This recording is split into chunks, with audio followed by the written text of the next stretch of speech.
ઓમ નમો ભગવતે વાસુદેવાય।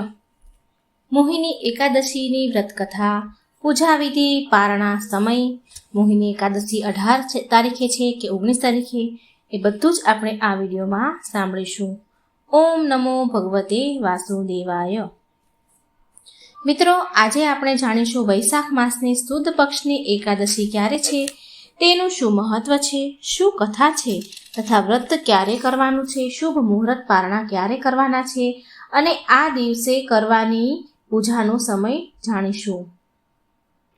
જે લોકો એકાદશી વ્રત કરે છે તેના માટે ખૂબ જ અગત્યની જાણકારી આપવા જઈ રહી છું, માટે અંત સુધી આ વિડીયોને જરૂર જોજો।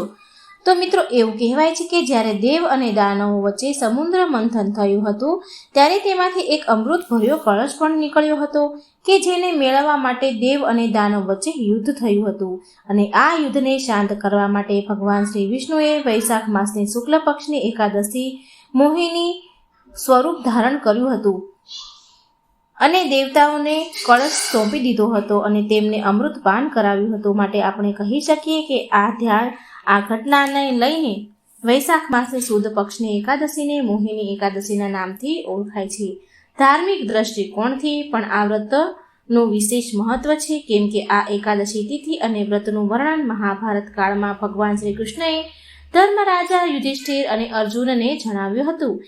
શ્રી કૃષ્ણ ભગવાને કહ્યું હતું કે આ એકાદશીના ઉપવાસ વ્રતથી મોક્ષ, સુખ, સમૃદ્ધિ તેમજ પાપોમાંથી મુક્તિ મળે છે। આ દિવસે વ્રત કરવાથી અને ભગવાનનું વિધિપૂર્વક પૂજન કરવાથી આપણી દરેક પ્રકારની મનોકામના પૂરી થાય છે અને વિશેષ રૂપથી એકાદશીનું નામ મોહિની એકાદશી છે, તો તેના નામ પ્રમાણે પ્રભાવ પણ છે। આ એકાદશીનો નામ પ્રમાણનો એનો ગુણ પણ છે, એટલે કે આપણને આ સંસારની મોહ માયામાંથી મુક્ત કરે છે અને આપણને મૃત્યુ બાદ ભગવાન શ્રી હરિના ધામ લઈ જાય છે। આ એકાદશીનો મહિમા છે, માટે જે કોઈ વ્રત કરે છે તો તેને વ્રતનું ફળ ભગવાન જરૂર આપે છે। જેણે વ્રત નથી કર્યું એને માત્ર એકાદશીની કથા સાંભળે તો પણ તેને વ્રતનું પુણ્ય ફળ મળે છે। માટે આપણે વિસ્તારપૂર્વક આ વ્રતનો મહિમા, વ્રતવિધિ અને વ્રતની કથા સાંભળીશું। હવે આપણે એ જાણીએ કે આ એકાદશીનું વ્રત ક્યારે કરવાનું, શુભ મુહૂર્ત પારણા સમય કયો છે। તો વૈશાખ મહિનાની મે મહિનાની સુદ પક્ષની તિથિની શરૂઆત 18 તારીખ 2024 શનિવાર સવારે 11 વાગ્યાથી 22 મિનિટે શરૂ થાય છે, જે પૂર્ણ 19 તારીખે 2024 બપોરે 1 વાગ્યાને 50 મિનિટે પૂર્ણ થાય છે। માટે ઉદયા તિથિ પ્રમાણે આ એકાદશીનું વ્રત, આ વૈશાખ મહિનાની સુદ પક્ષની એકાદશીનું વ્રત 19 મે 2024ને રવિવારે કરવાનું રહેશે। આ દિવસે તમે નિર્જળા ઉપવાસ કે ફળાહાર કરીને વ્રત કરી શકો છો અને એકાદશીના દિવસે ભગવાનની પૂજા કરવાનો સમય આ પ્રમાણે છે। મે 19 તારીખ સવારે 7 વાગ્યાથી 10 મિનિટથી બપોરે સવારે લઈને બપોરે 12 વાગ્યાથી 18 મિનિટ સુધીનો છે।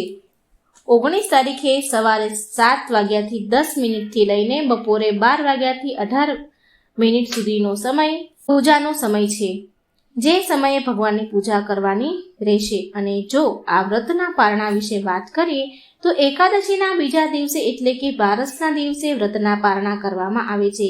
માટે 20 તારીખ 2024 સોમવારે સવારે વહેલી સવારે 5 વાગ્યાથી 28 મિનિટથી લઈને 8 વાગ્યાથી 12 મિનિટ સુધીમાં વ્રતના પારણા કરી લેવાના રહેશે।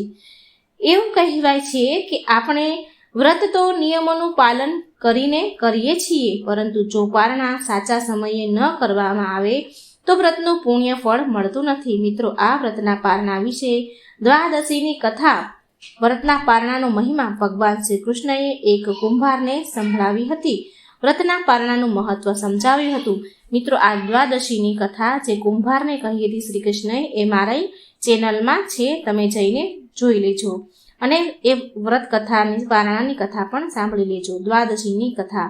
માટે પારણાના શુભ મુહૂર્તમાં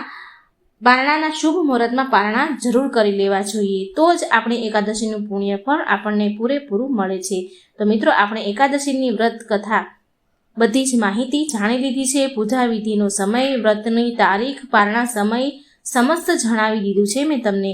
એકાદશીના દિવસે આ પ્રમાણે વ્રતનું પાલન કરવું, પૂજા કરવા અને સાંભળવી કથા સાંભળ્યા વિના વ્રત અધૂરું ગણાય છે. તો ચાલો સાંભળીએ એકાદશી મોહિની એકાદશીની અત્યંત પવિત્ર વ્રત કથા.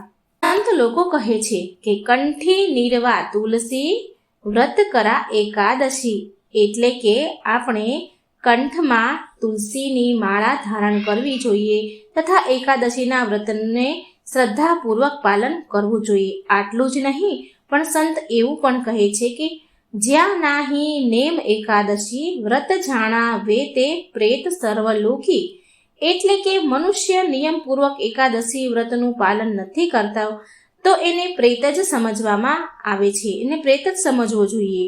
હવે જુઓ, આપણા સંત લોકો આટલી મોટી વાત કહી રહ્યા છે, તો આની પાછળનું કારણ પણ શું છે? તો સાંભળીએ. સંત તુકારામ મહારાજ કહે છે કે આ એકાદશી માત્ર સાધારણ વ્રત નથી, પરંતુ વૈકુંઠ ધામ જવા માટેનો રાજમાર્ગ છે. તો ચાલો આપણે સાંભળીએ અત્યંત પવિત્ર મોહિની એકાદશીની વ્રત કથા. આ વાત એ સમયની છે જ્યારે ધર્મની ધજા તળે યુધિષ્ઠિરનું શાસન સંપૂર્ણ પૃથ્વી પર સુખમય સમૃદ્ધિ ફેલાવી રહ્યું હતું. તો એક દિવસ ધર્મ અને જ્ઞાનની ચર્ચા કરતા કરતા યુધિષ્ઠિરે પૂછ્યું કે હે જનાર્દન, વૈશાખ માસના શુક્લ પક્ષમાં આવતી એકાદશીનું શું નામ છે અને આ પાલન કરવાથી શું ફળ મળે છે? તો મિત્રો, તમને શું લાગે છે? ભગવાન શ્રી કૃષ્ણ આટલો મહત્વપૂર્ણ પ્રશ્નનો ઉત્તર શું આમ જ આપી દેશે? જી નહીં. એક આદર્શ ગુરુની જેમ શ્રી કૃષ્ણ ભગવાને શાસ્ત્રોના સંદર્ભ સાથે ઉત્તર આપ્યો. શ્રી કૃષ્ણ ભગવાન બોલ્યા, હે ધર્મપુત્ર, આ સંદર્ભમાં વશિષ્ઠ મુનિ અને પ્રભુ શ્રી રામ વચ્ચે થયેલો સમાન હું તમને સંભળાવું છું, એમાં જ તમને તમારો જવાબ મળશે. અને બસ કથા પ્રારંભ થઈ. પૂર્વકાળમાં પ્રભુ શ્રી રામચંદ્રએ તેમના કુલ ગુરુ વશિષ્ઠ મુનિને પૂછ્યું હતું કે હે મુનિવર, સીતાના વિરહમાં હું અત્યંત નિરાશ છું. કૃપા કરીને મને એવું કોઈ વ્રત કહો જેના પાલનથી હું સમસ્ત પાપ અને દુઃખોથી મુક્ત થઈ શકું. આ સાંભળી વશિષ્ઠ મુનિ બોલ્યા, પ્રિય રામ, તમે અત્યંત બુદ્ધિમાન છો. તમારું પવિત્ર માત્ર નામ જ સમસ્ત દુઃખોનો નાશ કરનારું છે. છતાં પણ જીવોના કલ્યાણ માટે તમે જે પ્રશ્ન કર્યો છે તે અત્યંત પ્રશંસનીય છે.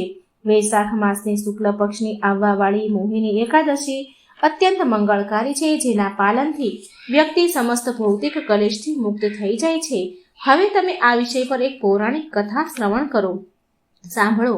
પ્રાચીન કાળમાં સરસ્વતી નદીના કિનારે ભદ્રાવતી નામનું એક સુંદર રાજ્ય હતું અને ત્યાંના શાસક, ત્યાંના રાજા દ્યુતિમાન અત્યંત સહિષ્ણુ અને પ્રજાપ્રેમી હતા, દયાળુ હતા. રાજાના રાજ્યમાં ધનપાલ નામનો એક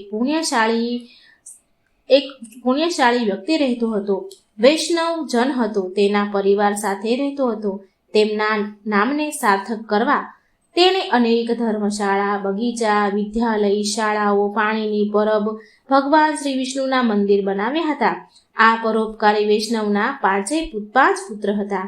તેમના નામ હતા સમાન, જ્યોતિમાન, મેધાવી, સુકૃતિ અને દુષ્ટ બુદ્ધિ. બધા જ પુત્રો તો સદાચારી હતા, પણ તેનો પુત્ર દુષ્ટ બુદ્ધિ તેના નામ અનુસાર દુરાચારી હતો.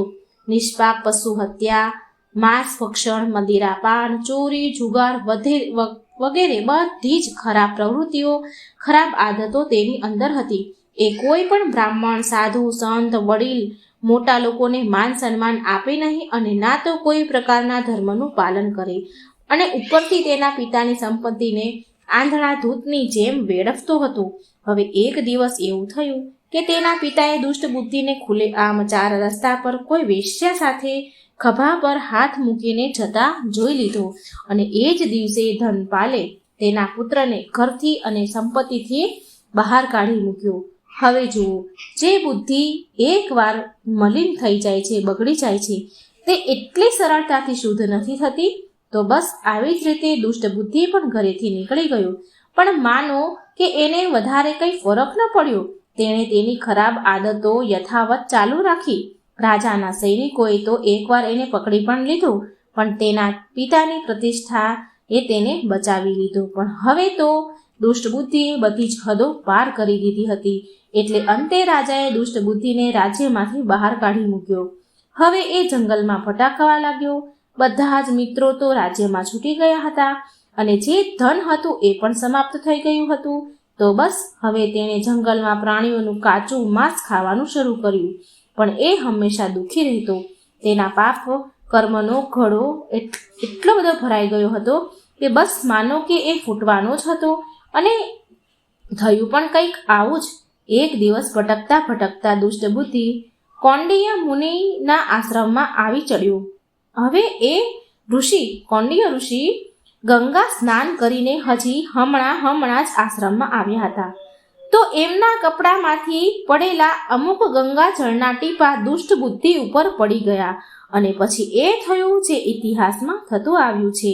સાધુ પુરુષના સંગથી સાધુ પુરુષના ક્ષણ સંસર્ગનું એ પરિણામ આવ્યું કે દુષ્ટ બુદ્ધિના સમસ્ત પાપ નષ્ટ થઈ ગયા. તેણે નમ્રતાથી પ્રણામ કર્યા અને એ પ્રકારે કહ્યું, હે ઋષિવર, હું અત્યંત પાપી છું. એવું કોઈ જઘન્ય પાપ નથી જે મેં ન કર્યું હોય. હું મારા પરિવાર અને રાજ્યથી દૂર થઈ ચૂક્યો છું. હે ઋષિવર, શું મારા જેવા પાપી માટે આ દુઃખના સાગરમાંથી મુક્ત થવાનો કોઈ માર્ગ છે? તો આ પ્રકારે કહીને એ ઋષિ કૌંડિન્ય સામે આશાભરી નજરે જોવા લાગ્યો. આવા વચન સાંભળીને ઋષિવર બોલ્યા, હે વત્સ, ધ્યાનપૂર્વક સાંભળ. હું તને એક એવા વ્રત વિશે કહું છું જે મેરુ પર્વત કરતાં પણ વધારે પ્રચંડ પાપનો નાશ કરી દે છે. આ વ્રતના પાલનથી જ થોડીક ક્ષણોમાં તારા સમસ્ત પાપોનો નાશ થઈ જશે અને તું અત્યંત આધ્યાત્મિક ગતિને પ્રાપ્ત કરીશ. અને આ વ્રત છે વૈશાખ માસના શુક્લ પક્ષમાં આવનારી મોહિની એકાદશી. આ વ્રતનું દ્રઢતાથી શ્રદ્ધાપૂર્વક પાલન કર, એટલે તારા બધા જ પાપ કર્મ સમાપ્ત થશે. આ કહી મુનિએ મોહિની એકાદશીની વ્રતની વિધિ કહી. ઋષિના કહ્યા પ્રમાણે દુષ્ટ બુદ્ધિએ આ વ્રતનું પાલન પણ કર્યું અને એના પરિણામ સ્વરૂપ તેના બધા જ પાપ નાશ પામ્યા અને દિવ્ય શરીર મેળવીને ગરુડ પર સવાર થઈને વિષ્ણુ લોક ગયો. અને આ પ્રમાણે વશિષ્ઠ મુનિ દ્વારા પ્રભુ શ્રી રામચંદ્રને સંભળાવેલી કથાનું સમાપન કરતા ભગવાન કહે છે કે ભગવાન શ્રી કૃષ્ણએ યુધિષ્ઠિરને કહ્યું કે હે ધર્મરાજ, આ વ્રતના પાલનથી 6ઠ્ઠા ભાગની તુલના કોઈ તીર્થ સ્નાન કે દાનથી નથી થઈ શકતી. જે વ્યક્તિ આ કથાને સાંભળે છે તો પણ તેને 1000 ગાયોને દાન કરવાનું પુણ્ય ફળ મળે છે. તો હવે સાંભળે આ વ્રતનું પાલન કેવી રીતે કરવું. જેમ કે આધ્યાત્મિક અને આયુર્વેદિક બંનેની દ્રષ્ટિએ સવારનો બ્રહ્મ મુહૂર્તનો સમય સર્વોત્તમ માનવામાં આવે છે. બ્રહ્મ મુહૂર્ત એટલે કે સૂર્યદેવના 1.5 કલાક પહેલાનો સમય. જે વ્યક્તિ એકાદશીનું નિયમપૂર્વક પાલન કરવા માંગે છે તેને જરૂર એકાદશીના દિવસે બ્રહ્મ મુહૂર્તમાં ઉઠવું જોઈએ. સ્નાન કરી સ્વચ્છ થઈને ભગવાનની મંગળા આરતી કરવી જોઈએ. જો જાતે આરતી ન કરી શકીએ તો ઓનલાઈન આરતીના દર્શન જરૂર કરવા. પછી ભગવાનની સામે એકાદશી વ્રતનો સંકલ્પ કરવો. તુલસીમાને જળ અર્પણ કરવું અને તેમની 3 વાર પ્રદક્ષિણા કરવી. તુલસીમા સામે બેસીને હરે કૃષ્ણ કૃષ્ણ કૃષ્ણ હરે હરે, હરે રામ રામ રામ હરે હરે આ મહામંત્રના જાપ કરવા. આખો દિવસ અન્ન ખાવું નહીં. જો જરૂર પડે તો દૂધ, ફળ કે એકાદશી પ્રસાદ લઈ શકાય છે. બને એટલી વાર ભગવાનનું કીર્તન ભજન આખા દિવસ દરમિયાન કરવું. જ્યાં તમે કામ કરતા હોય, હાલતા ચાલતા ગમે ત્યાં હોય ત્યાં તમારે ભગવાનનું સ્મરણ સમય મળે ત્યારે કરવું. સંધ્યા સમયે ભગવાન સામે અને તુલસી સામે ઘીનો દીવો કરવો અને બની શકે તો ભગવાનના ભજન કીર્તન કરવા. અને બીજા દિવસે એકાદશીના પારણાના શુભ મુહૂર્તના સમયે ભગવાનને ધરાવેલો થાળ જે હોય, જે પ્રસાદ ધર્યો હોય, એ કોઈ સુયોગ્ય બ્રાહ્મણને આપવો. બની શકે તો જમાડવા, ના બની શકે તો કંઈ નહીં. અને ક્ષમતા અનુસાર દક્ષિણા જરૂર આપવી. અને અંતમાં ભગવાનને જે ધરાવ્યો હોય પ્રસાદ એ પોતે લેવો. પ્રસાદ સ્વરૂપે ગ્રહણ કરી એકાદશી વ્રતના પારણા કરવા. મિત્રો, સ્કંદ પુરાણના પ્રભાસ ખંડમાં માર્કંડે ઋષિએ ઇન્દ્રદ્યુમ્નના સંવાદમાં ઋષિ માર્કંડે કહે છે કે જે ફળ સૂર્યચંદ્રના ગ્રહણ સમયે કોટી ભાર સોનાના દાનથી મળે છે એ ફળ માત્ર શ્રી કૃષ્ણના દર્શનથી મળે છે. તો એકાદશીના દિવસે બની શકે તો શ્રી હરિ વિષ્ણુ, જે શ્રી હરિના અવતાર છે એ બધા જ ભગવાનના જ અવતાર છે, તો એના દર્શન તમારી શ્રદ્ધા પ્રમાણે જરૂર કરજો. બની શકે તો મંદિરે જજો, દાન દક્ષિણા આપજો અને આવી રીતે એકાદશીનું વ્રત પૂરું કરી ભગવાનને બીજા દિવસે અર્પણ કરજો એકાદશી, જેથી પુણ્ય ફળ આપણને પ્રાપ્ત થાય. તો આવી રીતે મિત્રો દર્શન કરજો ને એકાદશી વ્રતનું પાલન કરજો પૂરી શ્રદ્ધા અને ભાવથી. જો મિત્રો વિડીયો સારો લાગે તો લાઈક કરજો, શેર કરજો અને આ ચેનલને સબસ્ક્રાઈબ કરવાનું ભૂલશો નહીં. જય શ્રી કૃષ્ણ. રાધે રાધે. Thank you.